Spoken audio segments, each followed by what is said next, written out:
Scandinavian countries is Finland.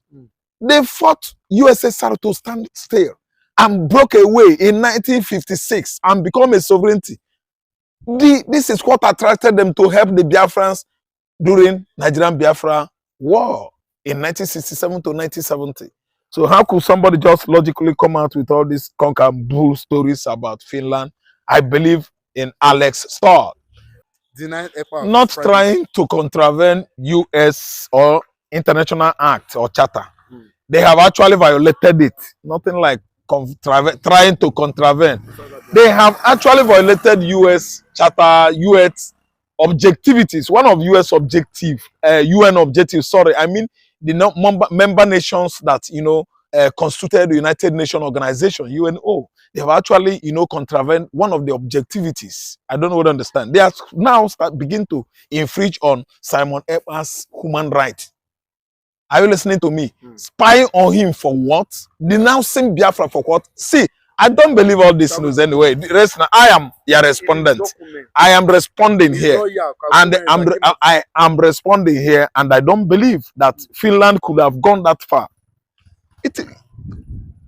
Finland has gone too far.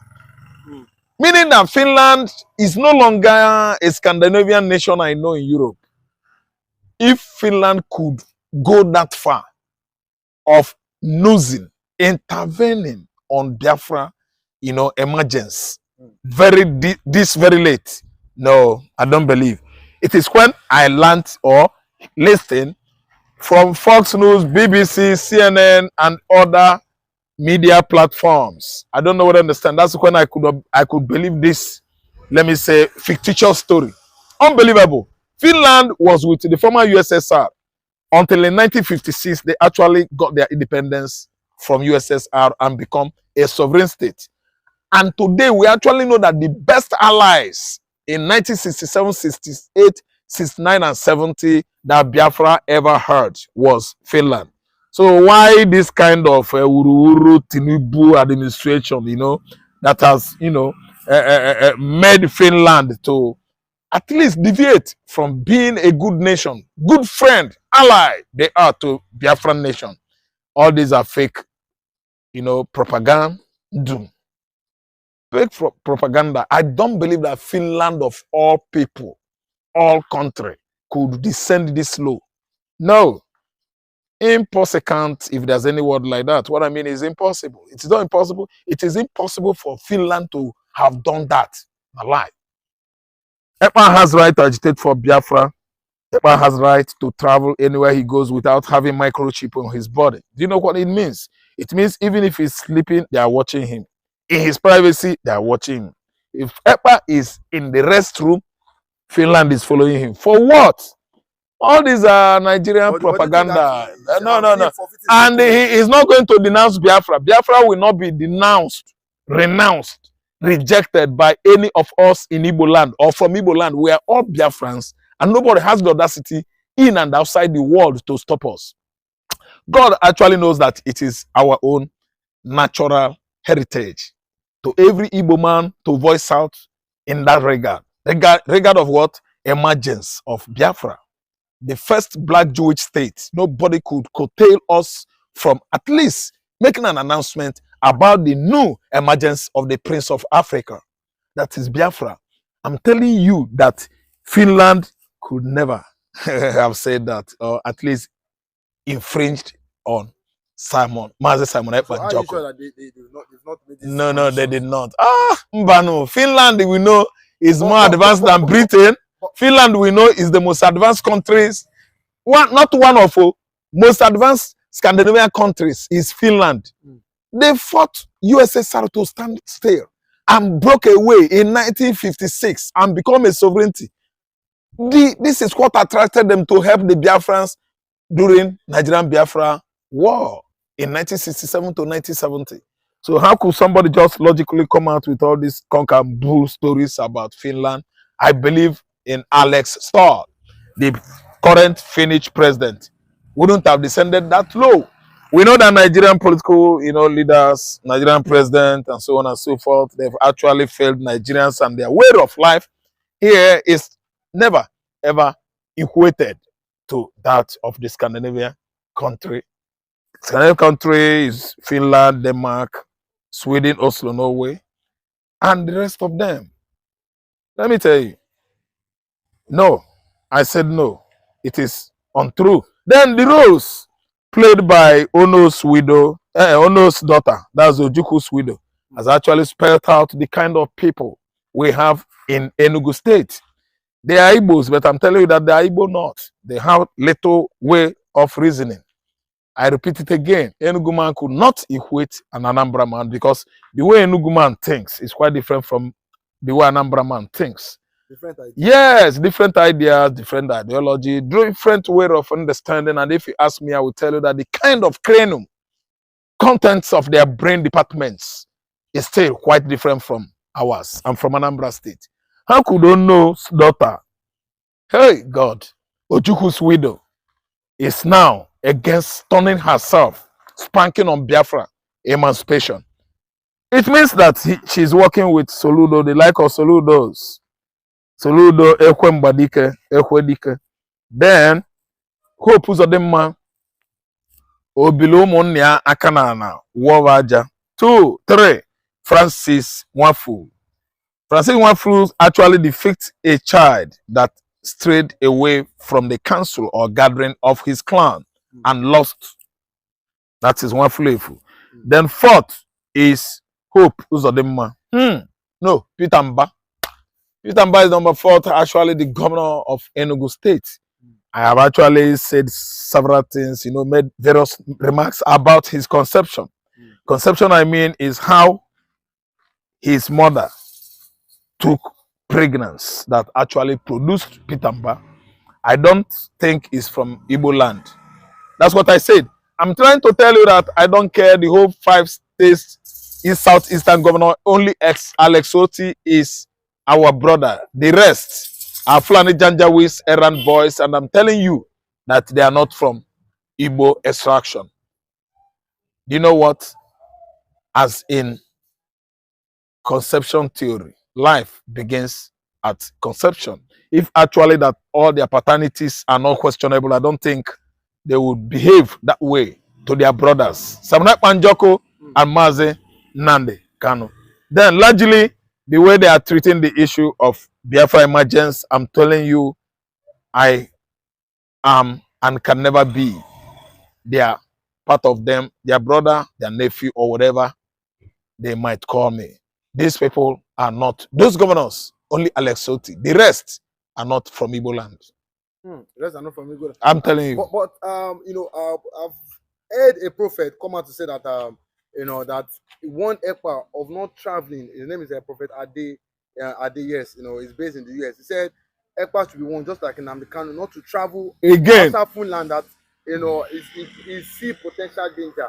But why do you think that they want to go ahead to collect Simon Ekpa's travel document? Do you think that they feel that he might leave Finland? Do you think the Finnish court or the Finnish I think Ekpa has right to leave Finland because actually I see a potential,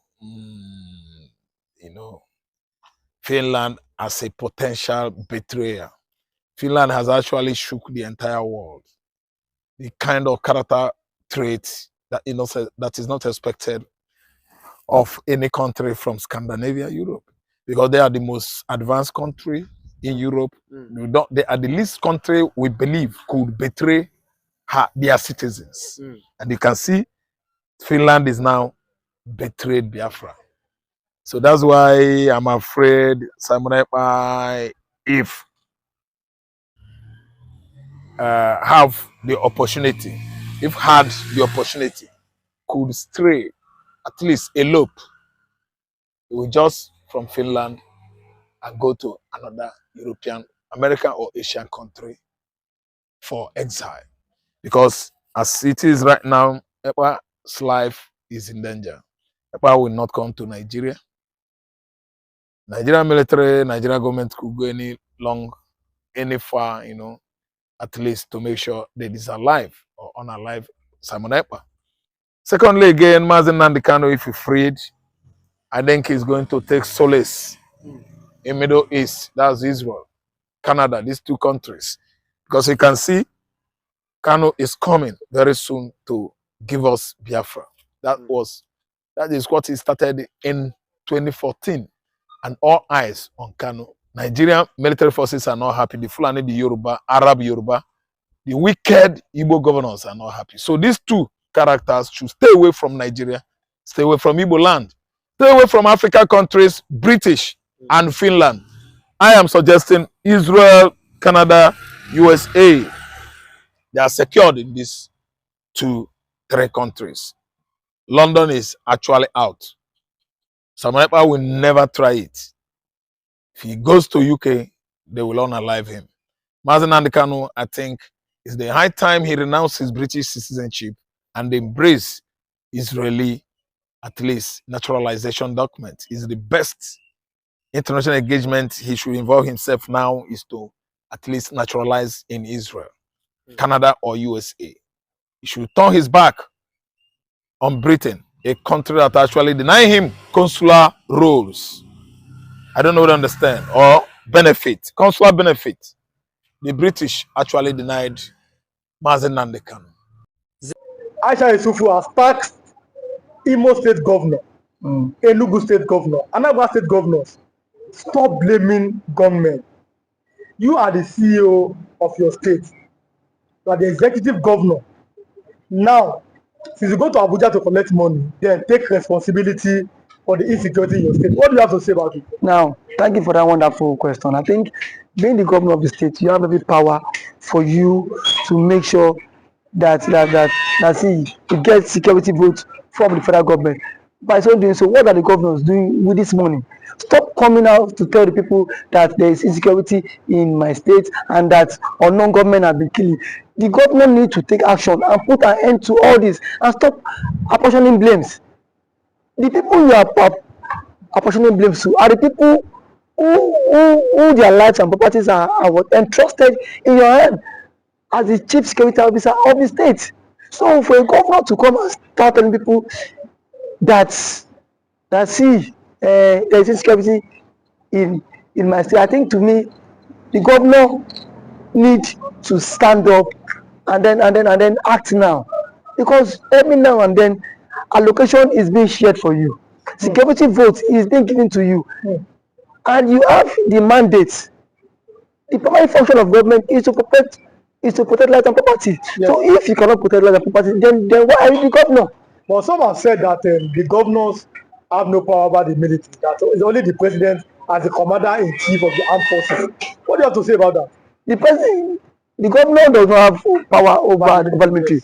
That is true. But see, the question is that can the governor summon military chiefs in their states, the division's commander, to sit and dialogue for a way forward? The answer is yes. So if we can do that, so indirectly it's still have power over the military. Now when it calls for security meeting, don't these men don't these guys attend in his various place? They do. So the president should not come and say that he does not have the governor should not come and say he does not have power. We still have killings in Imo State, Enugu State, and some other states. For how long can we continue in this path? The people are scared of their lives.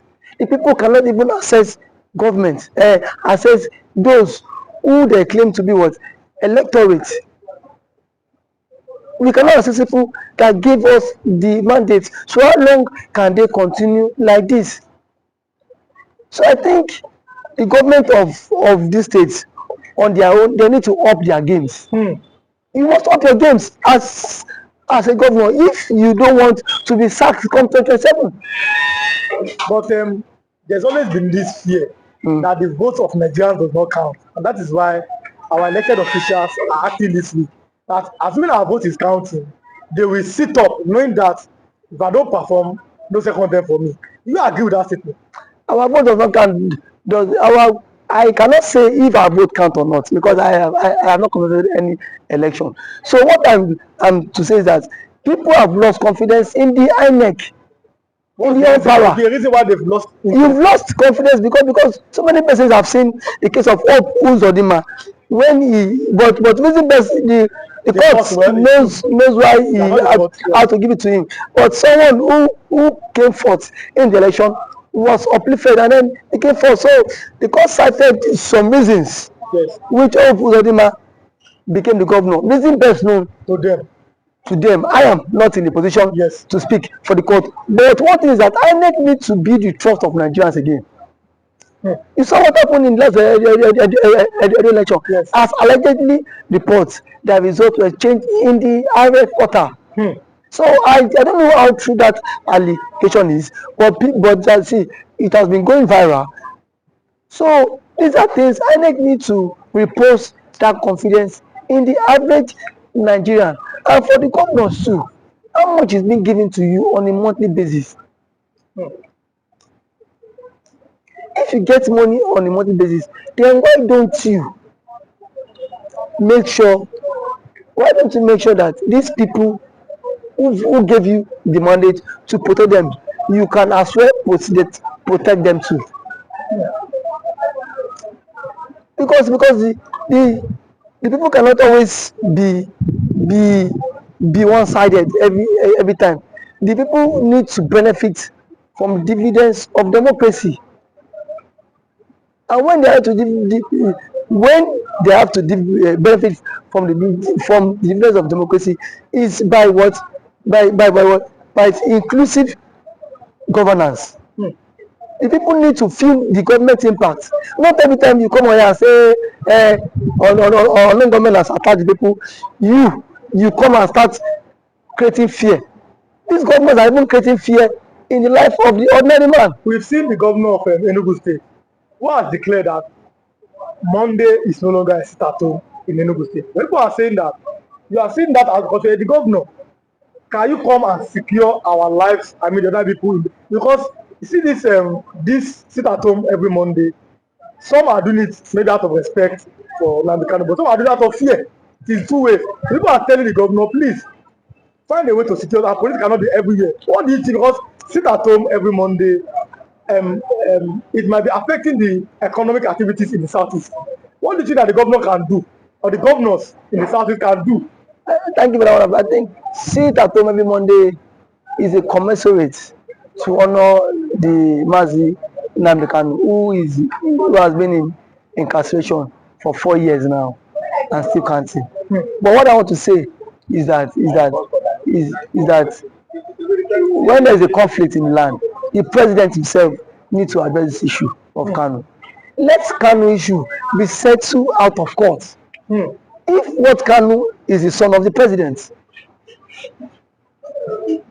as a son, you can go, you can have a different view or different ideology and philosophy from what your father had. But why can't you, as a father, have you reached out to Kanu himself? And what I felt that the president ought to have done was, why Kanu was in decision, go and meet, let them bring Kanu to you, DSS. Sit down with Kanu, have a round table discussion with him. But do you think that's possible? Because we saw Buhari could not freedom. Buhari is different. See, so, these are two different people. Yes.